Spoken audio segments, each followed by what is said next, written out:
أعوذ بالله من الشيطان الرجيم. بسم الله الرحمن الرحيم.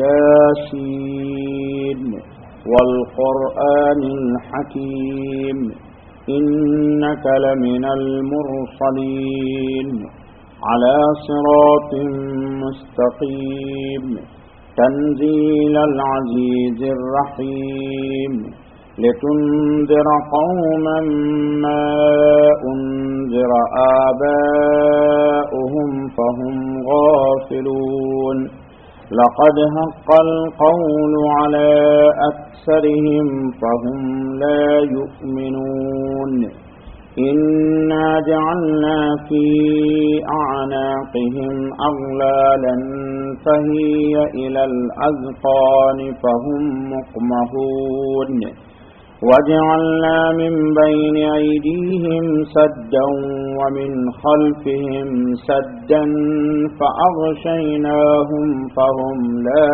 يبصرون وسواء عليهم أأنذرتهم أم لم تنذرهم لا يؤمنون إنما تنذر من اتبع الذكر وخشي الرحمن بالغيب فبشره بمغفرة وأجر كريم.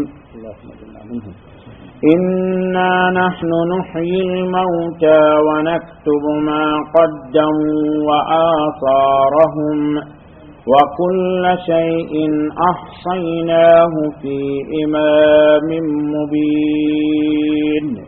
صدق اللہ العظیم. یہ سورہ یاسین آج شروع ہوئی ہے، مکے میں نازل ہوئی. اس میں 83 آیتیں ہیں اور 5 رکوع ہیں. سورہ یاسین کے سلسلے میں تقریباً پوری دنیا کے مسلمانوں میں اس کے مناقب، فضائل، اس کی خصوصیات معروف ہیں. حدیث کے اندر ہے کہ رسول اکرم صلی اللہ علیہ وسلم نے ارشاد فرمایا کہ ہر چیز کا ایک دل ہوتا ہے اور قرآن کا دل سورہ یاسین کیا ہے؟ حضرت معقل بن یسار سے روایت ہے کہ رسول اکرم صلی اللہ علیہ وسلم نے فرمایا یاسین قلب القرآن، یعنی سورہ یاسین قرآن کا دل ہے. قرآن کا دل کیا ہے؟ سورہ یاسین.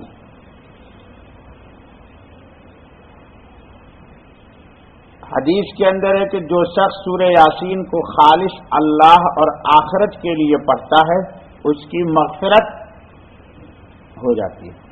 کوئی دنیا کا مقصد نہ ہو، صرف آخرت کے لیے اور اللہ کو کی خوشی حاصل کرنے کے لیے اس کو ایک دفعہ پڑھ لے تو اس کی مغفرت ہو جاتی ہے. اس کو حضور نے فرمایا کہ اپنے مردوں پر پڑھا کرو، مردوں پر اس کو پڑھا کرو. یہ روایت احمد، ابو داؤد، نسائی، ابن حبان اور حاکم میں موجود ہے. امام غزالی رحمۃ اللہ علیہ نے فرمایا کہ سورہ یاسین کو قلب قرآن فرمانے کی وجہ کیا ہے کہ اس سورت میں قیامت اور حشر اور نشر کے مضامین خاص طور پر اللہ پاک نے بیان فرمائے. اصول ایمان میں سے عقیدہ آخرت وہ چیز ہے جس پر انسان کے اعمال کی صحت موقوف ہے. اگر انسان کا عقیدہ صحیح ہے آخرت کے سلسلے میں تو انسان کے ایمان میں اس سے جان آ جاتی ہے. خوف آخرت ہی انسان کو عمل صالح کے لیے مستعد کرتا ہے. آخرت کا خوف ہے اس لیے انسان نیکی کی راہ چلتا ہے اور وہی اس کو ناجائز خواہشات اور حرام سے روکتا ہے. تو جس طرح بدن کی صحت قلب کی صحت پر موقوف ہے، قلب اچھا ہے تو جسم پورا صحت مند، اسی طرح ایمان کی صحت فکر آخرت پر موقوف ہے. اگر آخرت کی فکر صحیح ہے تو انسان کے اعمال بھی صحیح ہوں گے. اس کا نام سورہ یاسین بھی معروف ہے. اسی طرح اس سورت کا ایک نام ہے عظیمہ بھی آیا ہے. کیا نام؟ عظیمہ. اور ایک حدیث میں اس سورت کا نام تورات میں بھی معمہ آیا ہے. معمہ کا کیا ترجمہ؟ یعنی اپنے پڑھنے والے کے لیے دنیا اور آخرت کی خیرات و برکات عام کرنے والی ہے. جو شخص اس کو پڑھتا ہے اس کے لیے دنیا اور آخرت کی تمام خیرات و برکات عام ہو جاتی ہے. اس کے پڑھنے والے کا نام اللہ کے نزدیک شریف آیا ہے. ایک فیملی ہے بنگلور مدراس میں جو شریف فیملی کہلاتی ہے. چاہے بدماشی کیوں نہ ہو لیکن نام کے ساتھ کہے گا شریف. لیکن اللہ کے نزدیک شریف کون ہے؟ جو سورہ یاسین آج سے انشاءاللہ طے کر لیجئے کہ اس کو ضرور صبح میں ایک دفعہ ضرور پڑھنا ہے. ایک دفعہ صبح میں، ایک دفعہ شام کو 9 صبح میں ضرور پڑھا کیجیے. ابھی آ رہی بات. اور فرمایا کہ قیامت کے روز اس کی شفاعت قبیلہ ربیہ کے لوگوں سے زیادہ کے لیے قبول ہوگی. حضور نے فرمایا جو شخص سورہ یاسین پڑھتا ہے برابر تو اس شخص کی سفارش اللہ تعالیٰ اتنے لوگوں کے حق میں قبول کر لیں گے جیسے قبیلہ ربیہ، عرب میں ایک قبیلہ تھا مدینہ میں. حضور نے فرمایا اس کے کتنے لوگ ہیں پورے قبیلے کے، اتنے لوگوں کے حق میں سورہ یاسین پڑھنے والے کی اللہ تعالیٰ سفارش قبول کر لیں گے. بعض روایت میں اس کا نام مدافعہ بھی آیا ہے، یعنی اپنے پڑھنے والے سے بلاؤں کو دفع کرنے والی، اپنے پڑھنے والوں سے. اور اس کا نام ایک روایت میں قاضیہ بھی آیا ہے، یعنی حاجات کو پورا کرنے والی. حضرت ابو ذر سے روایت ہے کہ جس مرنے والے کے پاس سورہ یاسین پڑھی جائے تو اس کی موت کے وقت آسانی ہو جاتی ہے. اسی لیے بزرگوں کے ہاں، ہم لوگوں کے ہاں معمول ہے کہ جو آدمی جاکنی کے عالم میں ہوتا ہے تو سورہ یاسین پڑھا جاتا ہے. اس میں ایک آیت بڑی خطرناک ہے سورہ یاسین میں. جس طرح کے انسان کا ایک دل، قرآن کا سورہ یاسین دل، اور سورہ یاسین کا دل کون ہے؟ سلام قولا من رب رحیم. سمجھ گئے؟ اس کو جب پڑھا کیجئے، یہ آیت جب آئے سلام قولا من رب رحیم تو اس کو 7 دفعہ پڑھیے. سلام قولا من رب رحیم، سلامتی ہو تجھ پر کس کی طرف سے؟ رب رحیم کی طرف سے. یعنی وہ پکڑنے والا رب نہیں ہے، معاف کرنے والا رب ہے. اللہ پاک کتنی اچھی بات کر رہے ہیں.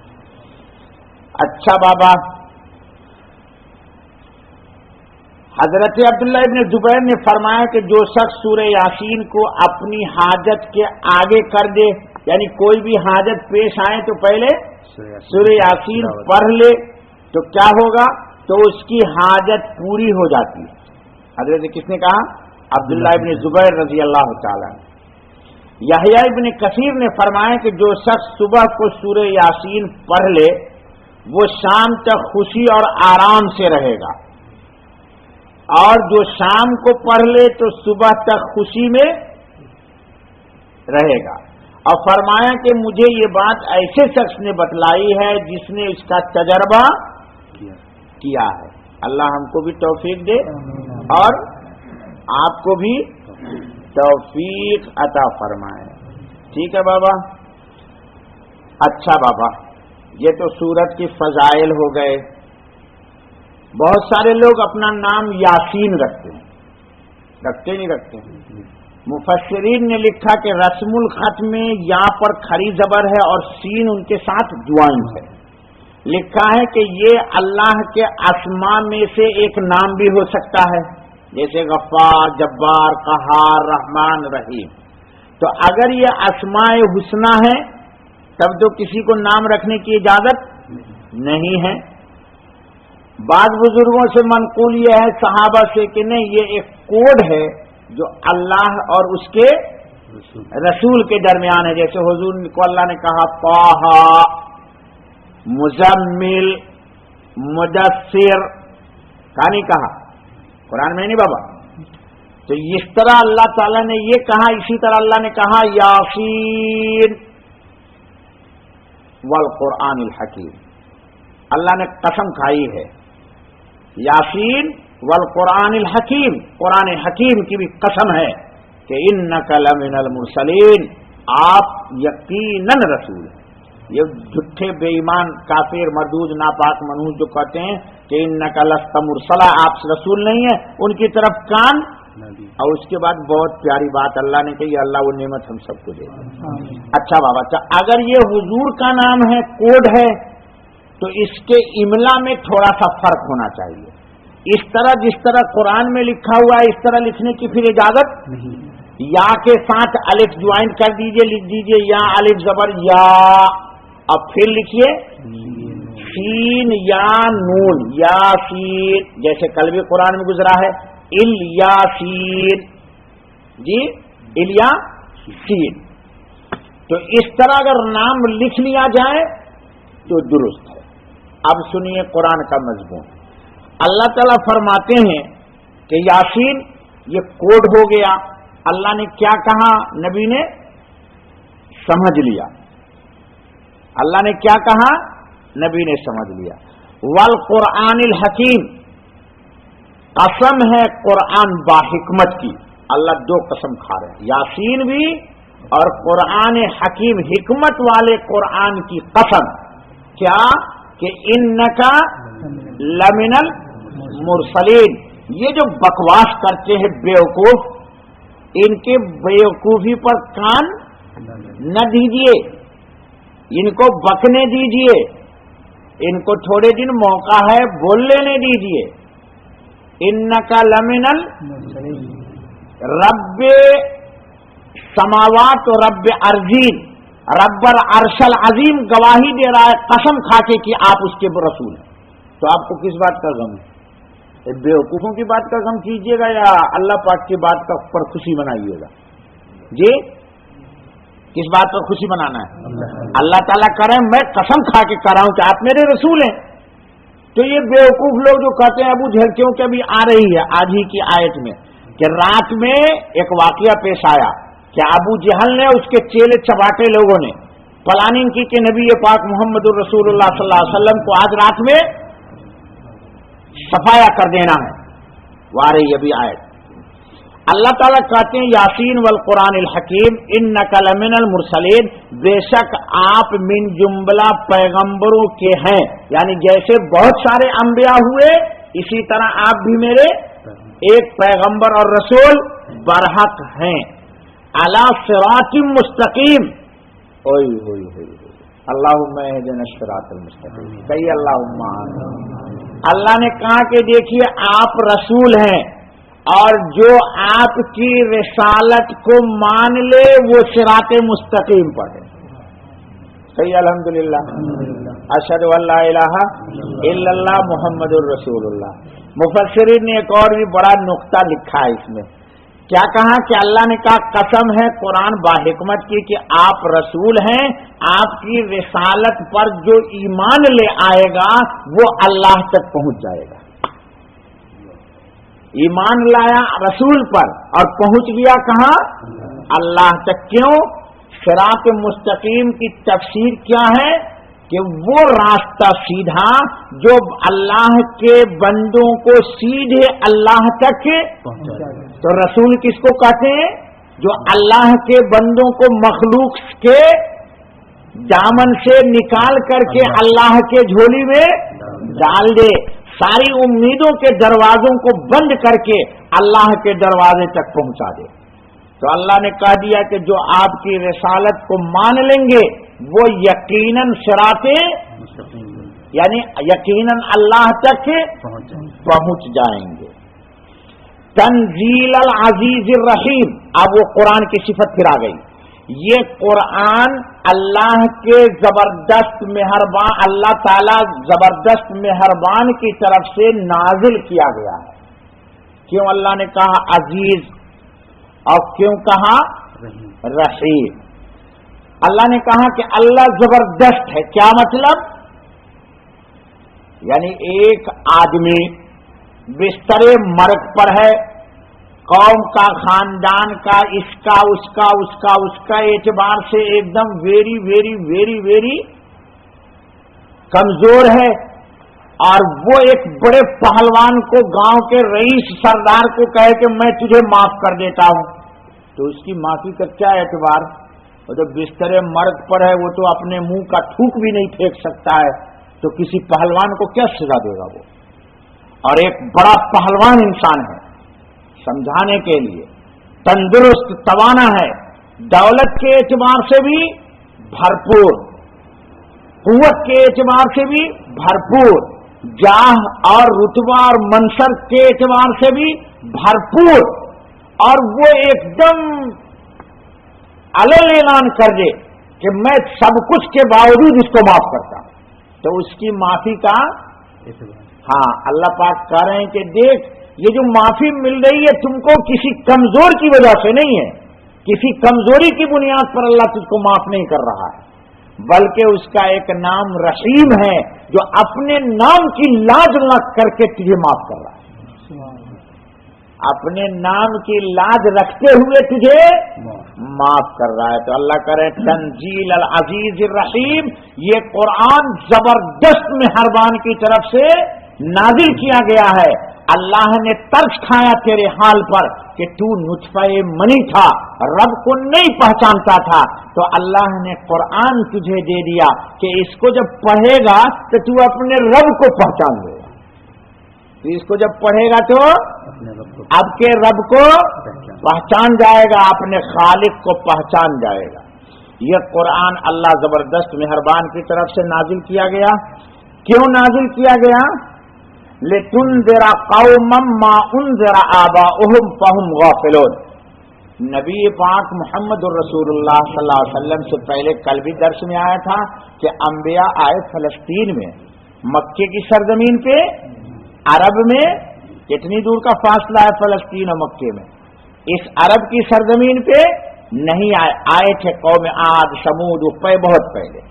تو گویا کہ اللہ نے ایسی قوم کی طرف آپ کو بھیجا کہ جس قوم کی طرف کبھی کوئی اللہ کا پیغمبر آیا ہی نہیں تھا ان کے باپ دادا کو ڈرانے کے لیے، یعنی بہت ہی ٹف قسم کے لوگ تھے، ٹف سمجھتے ہیں، اکھڑ قسم کے لوگ۔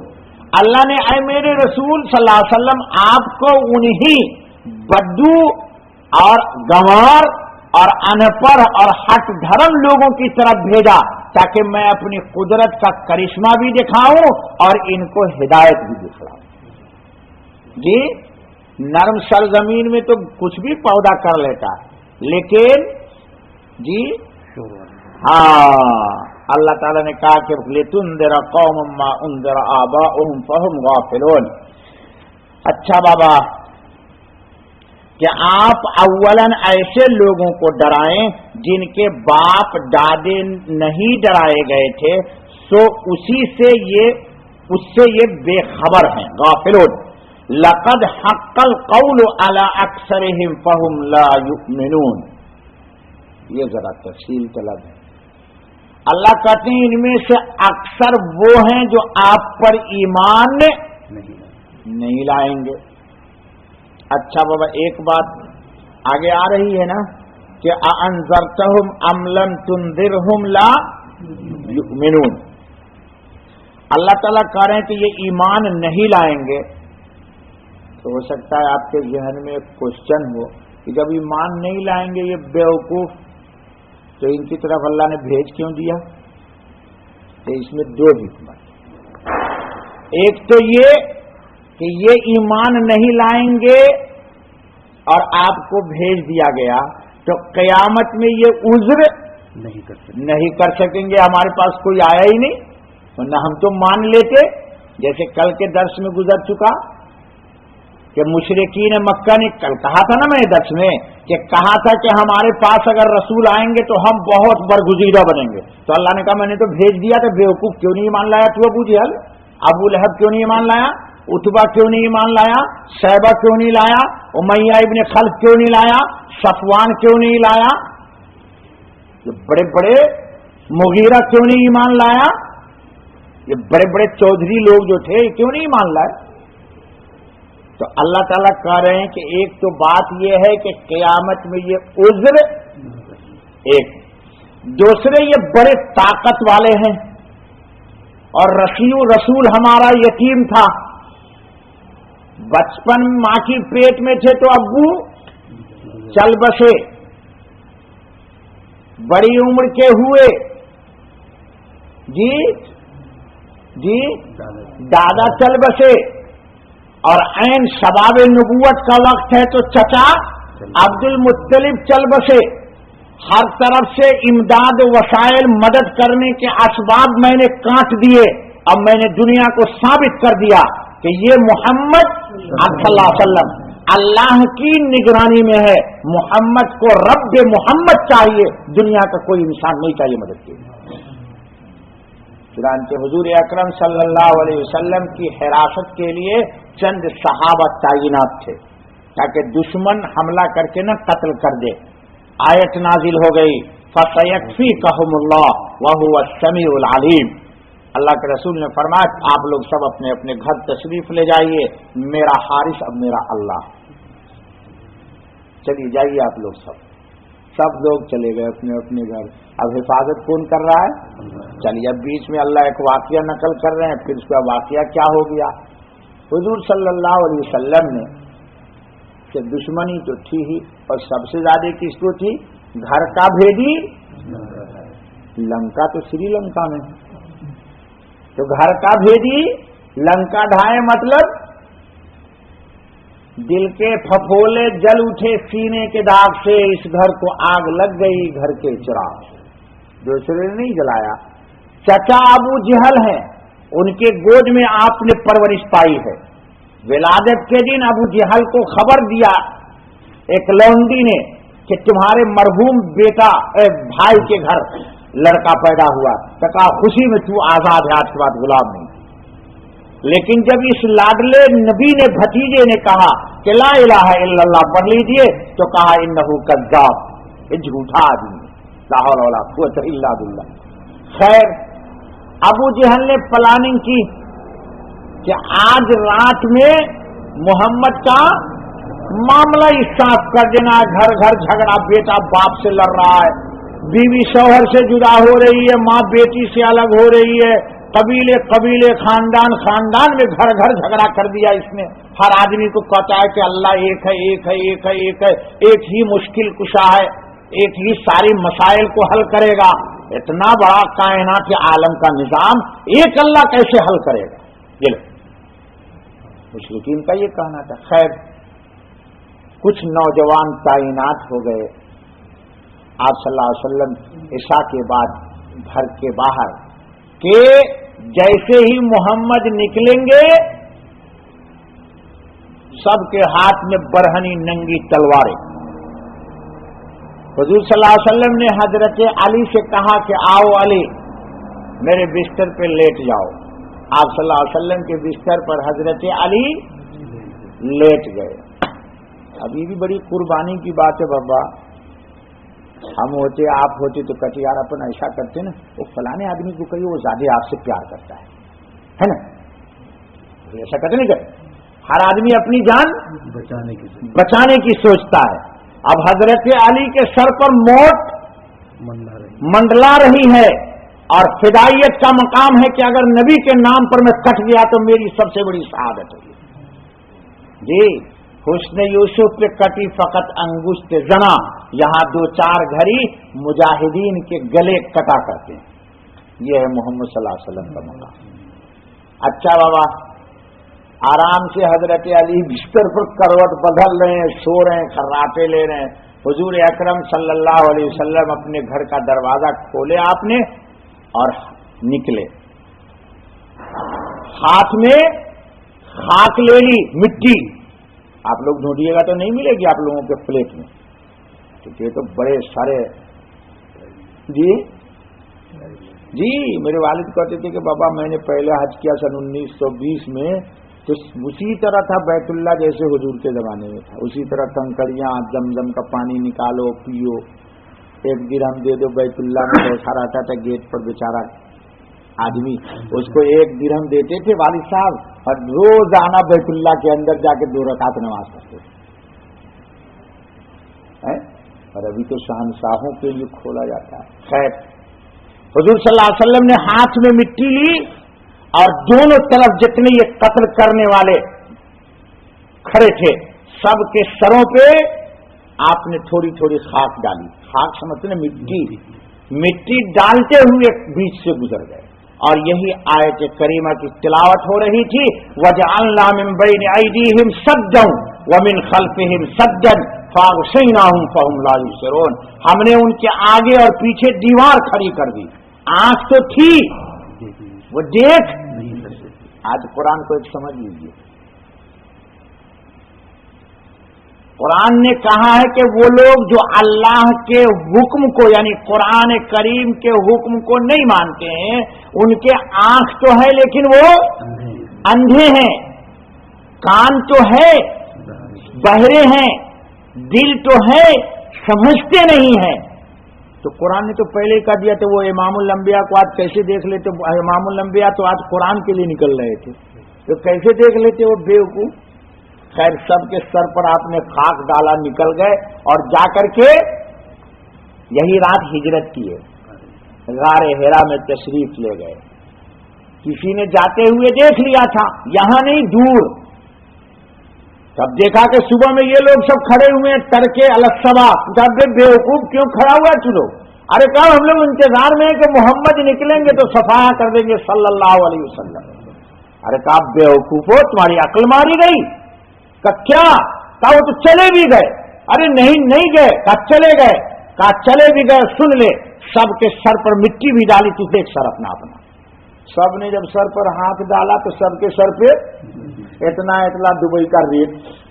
جی ارے سچ میں یار وہ کہاں چلے گئے؟ اب پیچھے پیچھے تعاقب کرنے کے لیے نکلے ہیں, لیکن اللہ تعالیٰ نے وہاں بھی جی وہاں بھی حفاظت ایسی نہیں کی, ایسا انتظام کہ انسان کی عقل حیران رہ جائے. مکڑی نے آ کر کے, اب یہ بتائیے مکڑی کے جالا پر کبوتر بیٹھے گی؟ جی تو مکڑی تھی یا کوئی اللہ کی تدبیر تھی؟ ہاں مکڑی کے جالا پر کبوتر بیٹھے گی تو ایک دم نیچے چلی جائے گی اور پھر بیٹھ کر کے آرام سے انڈا دے گی اور پھر انڈا ٹکے گا اس پر. یہ سب اللہ کا نظام تھا. ان اللہ علی کل شیء قدیر. ان اللہ علی کل شیء قدیر. آج کم وقت چھپکلی وزغن گرگٹ, پتہ نہیں آدمی گرگٹ کی طرح رنگ بدلتا ہے. حیدرآباد والے بولتے ہیں, اردو والے بھی بولتے ہیں بابا کہ یہ آدمی گرگٹ کی طرح. کیا مطلب؟ گھڑی میں کچھ ابھی کچھ تبھی کچھ. یہ کم وقت یہودی ہے. یہ ابراہیم علیہ السلام آگ میں تھے تو اسی گرگٹ نے پھونک ماری کہ ابراہیم علیہ السلام جل جائیں, اور چونٹی اس کے منہ میں کتنا پانی آئے گا بابا, وہ تو لپٹ میں خود ہی جل جائے گی. تو اس نے کہا چل میرے کچھ بھی صحیح, اللہ کے یہاں نام تو لکھا جائے گا. کہتے نا انگلی کٹا کے شہیدوں میں نام. اس چونٹی نے جا کے پانی ڈالا اور گرگٹ نے پھونک ماری تو گرگٹ کھڑی تھی اور گرگٹ یوں دیکھے گا, گرگٹ کو یوں یوں یوں کرتی تھی. اس لیے حضرت عائشہ, بخاری شریف میں روایت ہے کہ حضرت عائشہ صدیقہ رضی اللہ تعالیٰ عنہ نے اپنے گھر میں ایک لاٹھی رکھی ہوئی تھی کسی کام کے لیے کہ جب بھی, ہاں بلکہ بعض جگہ کتابوں میں ہے روایتوں میں کہ جو مار دے گا اس کو 2 نفل کا ثواب. مارتے تھے تو پڑھائی کرتے تھے یا گرگٹ مارتے تھے؟ ہاں یہ دونوں کام کرتے تھے. چلو ٹھیک ہے. اب تو گرگٹ بھی نہیں ملتی, سہیب کو تو مارے گا کام. نہیں ابھی بھی ہے. اوہو یہاں عرب کی گرگٹ لا حول ولا قوت الا باللہ العلی العظیم, اتنی بڑی گرگٹیں ہوتی ہیں, میں نے خود دیکھا. اور صحرا کی اللہ اکبر بڑی خطرناک تلوار جیسی, تو اس کے یہ حصے ہوتے ہیں. خیر اللہ کے رسول صلی اللہ علیہ وسلم نکل گئے. انہوں نے جب دیکھا تو یوں, اور دیکھا تو بستر پر تو حضرت علی نکل کے آ رہے ہیں. ان کی عقل ہی ماری گئی. ختم اللہ علی قلوبہم وعلی سمعہم وعلی ابصارہم غشاوہ. اللہ نے ان کی آنکھ پر پردے ڈال دیے. یہ محمد صلی اللہ علیہ وسلم کو کیا قتل کر پائیں گے جن پر آپ سب 7 آسمان کے ملائک نازل ہو رہے ہیں. یہ تو اللہ اس کو نقل کرتے ہیں, ذرا دیکھ لیجئے. وَجَعَلْنَا مِنْ بَيْنِ أَيْدِيهِمْ سَدًّا وَمِنْ خَلْفِهِمْ سَدًّا فَأَغْشَيْنَاهُمْ فَهُمْ لَا يُبْصِرُونَ، اور ہم نے ایک آر ان کے سامنے کر دی اور ایک آر ان کے پیچھے کر دی، جس سے ہم نے ہر طرف سے ان کو پردوں میں گھیر دیا۔ گھیر لیا کس نے؟ اللہ۔ کس نے؟ اللہ۔ پیر نے، فقیر نے، غوث نے، قطب نے، ابدال نے، مشکل کشا نے، جی کون ہے؟ اللہ تھا جو حفاظت کر رہا تھا، وہی ہماری بھی حفاظت کرے گا۔ اچھا بابا، سو وہ نہیں دیکھ سکتے، اللہ کریں دیکھ ہی نہیں سکتے۔ چلیے اب اللہ کریں کہ جب انہوں نے، اب ایک بات سمجھ لیجیے، دیکھیے یہ لائٹ ہے، یہ لائٹ کو آف کر دیجیے آپ اور مخفی لگا دیجیے ایک دم، تو انسان کہاں ہوگا؟ اندھیرے میں ہوگا۔ ایک شکل گیا، کبھی جائیے گا ہندوستان میں، بہار میں جہاں مہاتما گوتم بدھ ہوتے تھے جی، تو وہاں دیکھیے گا کہ اچھا بھلا آدمی ہے، ایک آدمی یوں ہے،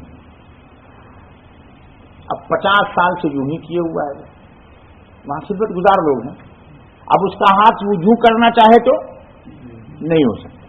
ایک آدمی ہے سر نیچے ٹانگ اوپر کر کے بس لگا ہوا ہے دیوار سے، اسی طرح بس لیٹرین بھی ادھر ہی سے کرتا ہے اور کھاتا بھی ادھر ہی سے۔ 20-20, 25-25, 30-30 سال ہو گئے وہاں، چلے جائیے دیکھا یہ گیا۔ تو صلاحیت کو انسان جب ختم کر کے بیکار کر دیتا ہے تو پھر دوسرے کام کی صلاحیت اس سے نہیں ہو سکتی۔ اللہ کرے کہ انسان جب گناہ کر کر کے حق کو ٹھکرا کر کے نبی کے طریقے کی بغاوت کر کر کے اپنے آپ کو اتنا سولٹ بدماش بنا چکا ہے کہ اب اس پر کسی بھی طرح کی ہدایت کی کوئی بات کام نہیں کرے گی ہی نہیں، تو قصور کس کا ہے کہ اس نے اپنی صلاحیت کو ضائع کر دیا، اس نے اپنی صلاحیت کو۔ ارے بابا میں نے 1-2 بزرگ ایسے دیکھے ہیں اللہ والے کہ ہر وقت خاموش اللہ کا ذکر کر رہے ہیں، اب ان سے کوئی ضروری بات بھی ہوتی تو آواز ایک دم ایسی ہلکی نکلتی کہ اللہ سمجھے ہی نا۔ تو اللہ تعالیٰ کہہ رہے ہیں کہ اب آپ ایسے آدمی کو ہدایت پہ لانا چاہیں جیسے ابو جہل، اس نے اپنا مشن ہی بنا لیا تھا، ان کی قرآن، ان کی رسول، ان کی ہدایت، ہر چیز کی مجھے مخالفت کرنی ہی کرنی۔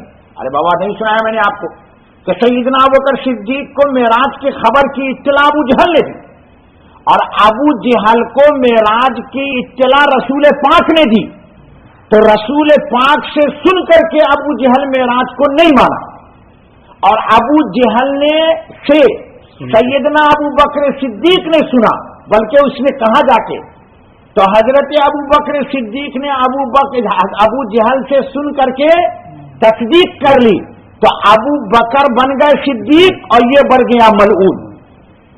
حالانکہ اس کو تو نبی نے کہا تھا صلی اللہ علیہ وسلم، ابو جہل کو کس نے کہا تھا؟ نبی پاک نے کہا تھا، لیکن نہیں مانا، اور ابو جہل نے کہا تھا ابو بکر صدیق کو، اور ابو بکر صدیق نے ایک کافر کی بات مان لی کہ اپنے نبی کے سلسلے میں، تو بن گئے صدیق۔ تو یہی فرق تھا کہ انسان اپنی صلاحیت کو جب ضائع کر دیتا ہے تو پھر سن لے بیٹا، نیکی کے راستے پہ چل کر کے انسان فطرت میں نیکی کو بسا لیتا ہے، اور دین کی مخالفت کرتے کرتے کرتے کرتے انسان کی طبیعت کیا ہو جاتی ہے؟ پھر اس انسان کو کہتے ہیں بھائی یہ انسان پتھر ہے یار، اس پر سے پانی کی طرح دین کی بات بہ جاتی ہے، ٹکتا ہی نہیں۔ اللہ ہماری حفاظت فرمائے، ہماری اولاد کی بھی حفاظت فرمائے۔ تو اللہ کہہ رہے ہیں وہ، اور ان کے حق میں آپ کا ڈرانا یا نہ ڈرانا دونوں برابر ہیں، یہ ایمان نہ لاویں گے۔ انما تنذر من اتبع الذکر، بس رہنے دیجیے میرے خیال سے تھک گئے آپ بھی، ہم بھی، یہ بقیہ آیت کل ہے نا انشاءاللہ۔ سبحان اللہ بحمدہ سبحان اللہ العظیم سبحانک اللہم و بحمدک اشہد ان لا الہ الا انت استغفرک و اتوب الیک سبحان ربک رب العزت وسلام علی المرسلین والحمد للہ رب العالمین اللہم صلی علی سیدنا محمد اللہم صلی علی سیدنا محمد وعلی آل سیدنا محمد افضل الصلوات بعدد معلومات بارک وسلم یا اللہ خطاؤں کو بخش دیجیے درگزر کر دیجیے فضل کا کرم کا عافیت کا راحت کا معاملہ فرما دیجیے یا اللہ سورہ یاسین کو پڑھنے کی اور اس سے برکت حاصل کرنے کی توفیق عطا فرما یا اللہ جس طرح سورہ یاسین قرآن کا دل ہے یا اللہ تو اس قرآن کے دل کی برکت سے تو ہمیں ایمان والا دل عطا فرما یا اللہ اور قرآن کے اس دل کے نور سے ہمارے بھی دل کو تو منور کر یا اللہ اس سورت کی برکت سے ہماری دنیا آخرت دونوں کو سنوار دے ہماری اولاد کو نیک صالح بنا دے یا اللہ ہماری دعا کو قبول فرما لے سبحان ربک رب العزت عما یصفون وسلام علی المرسلین والحمد للہ طے کر لیجیے